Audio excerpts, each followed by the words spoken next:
Hey Ravens fans! Coming up with the latest updates just for you. So make sure to hit that like button and subscribe to the channel to stay up to date with the latest Ravens news. Now, let's dive into some interesting updates about a familiar name that you may have heard of recently. Wrestling legend and Olympic gold medalist Gable Steveson isn't giving up on his NFL dream just yet. After his stint with the Buffalo Bills didn't work out, Steveson is still making waves in the football world. According to NFL Network's Mike Garafolo, Steveson recently had a workout with the Ravens. Here's the scoop. Steveson, who stands at 6'1" and weighs 260 pounds, tried out for the NFL as an interior defensive lineman. Despite having no prior experience in organized football, he signed with the Bills. Unfortunately, his transition wasn't a smooth one. He struggled during the preseason, playing just 43 snaps and earning a 30.6 grade from Pro Football Focus.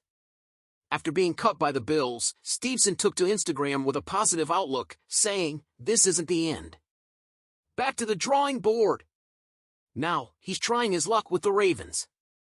However, the team recently signed veteran defensive lineman Chris Wormley to their practice squad, which could indicate that they're leaning in a different direction. What do you think, Ravens fans? Do you believe Gable Steveson has what it takes to succeed in the NFL, or should he pursue other paths? Now, let's talk about a crucial situation our team faces as we look ahead to the 2024 NFL season. Historically, an 0-2 start is a tough hill to climb, and for the Baltimore Ravens, it's an uphill battle with a significant historical hurdle. The Ravens have never made the playoffs after starting a season 0-2, and the road ahead doesn't look to get any easier. The next 3 games should be a real test for the team. In Week 3, the Ravens face the Dallas Cowboys on the road. After that, they return home to battle Josh Allen and the Buffalo Bills in Week 4. Then, they head to Cincinnati in Week 5 to face the Bengals, another 0-2 team looking for their first win.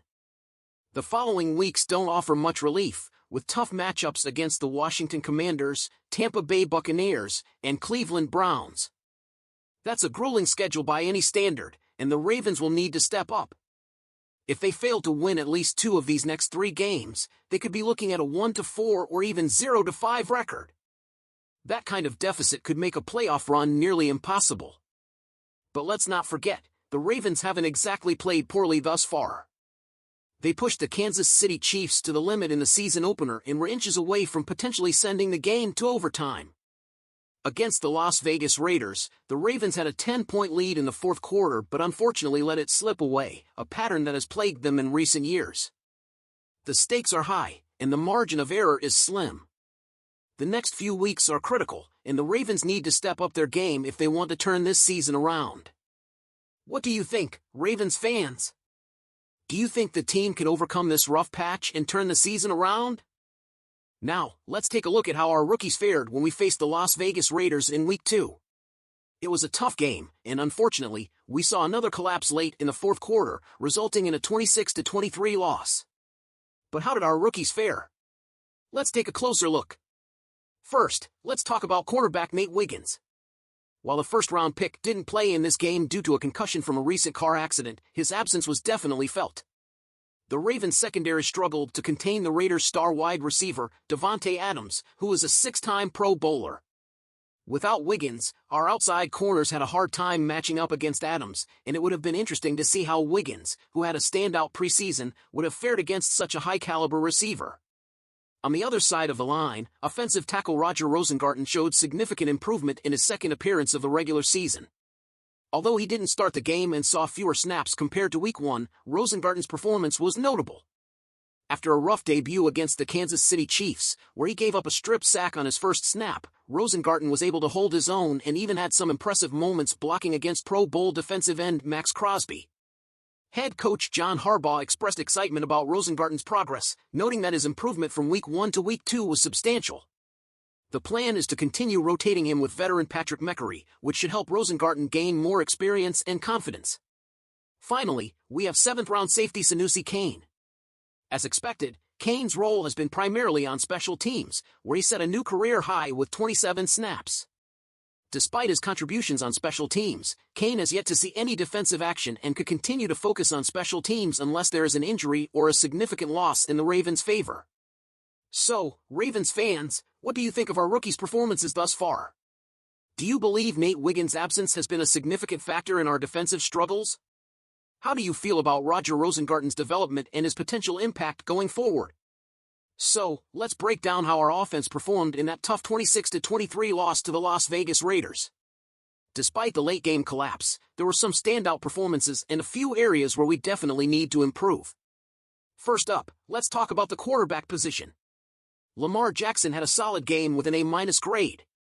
The Raiders executed a smart cage rush strategy, limiting Lamar's rushing yards to just 15 before his 30-yard desperation run at the end. As a passer, Lamar was 21 of 34 for 247 yards, with 1 touchdown and 1 interception. While his numbers were decent, the constant pressure made it challenging for him to deliver accurate passes and read the defense effectively. Moving on to the running backs, they earned a B+. Derrick Henry, our 4-time Pro Bowler, had a rough first half with only 5 rushing yards but picked up steam in the second half, finishing with 84 yards and a touchdown on 18 carries. Justice Hill also had a solid outing with 22 rushing yards on 4 carries and caught both of his targets for 10 yards. While Henry's performance was a highlight, our tendency to rely on him and Hill may become predictable, potentially aiding opposing defenses in anticipating our plays. At fullback, Patrick Ricard received a B. Surprisingly, he saw fewer snaps than in the season opener, despite the Ravens needing to run the ball effectively and help the offensive line. Ricard averaged over 26 snaps per game last season, and it's clear we need his presence more consistently to address our offensive line struggles. Our wide receivers earned a B for their efforts. Zay Flowers was particularly impressive, catching 7 passes for 91 yards and a touchdown. Rashad Bateman and Nelson Aguilar contributed as well, but Bateman's dropped pass leading to a Raiders touchdown was a notable low point.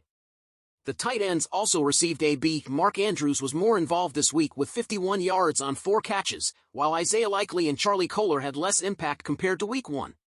Finally, the offensive line received a C-. The left side, led by Ronnie Stanley, was solid, but the right side struggled. Max Crosby had his way with both right guard Daniel Faalele and right tackle Patrick Meckery, causing issues and preventing us from capitalizing on scoring opportunities. Rookie Roger Rosengarten showed promise when he rotated in, and it's clear that changes are needed to improve the right side of the line. So, Ravens fans, what are your thoughts on our offensive performance this week? Do you think we should make changes to the right side of the line? How did you feel about Derrick Henry's second-half surge and Lamar's performance? Drop your comments below. Don't forget to like this video and subscribe to our channel for more in-depth Ravens analysis and updates. Thanks for watching, and see you next time.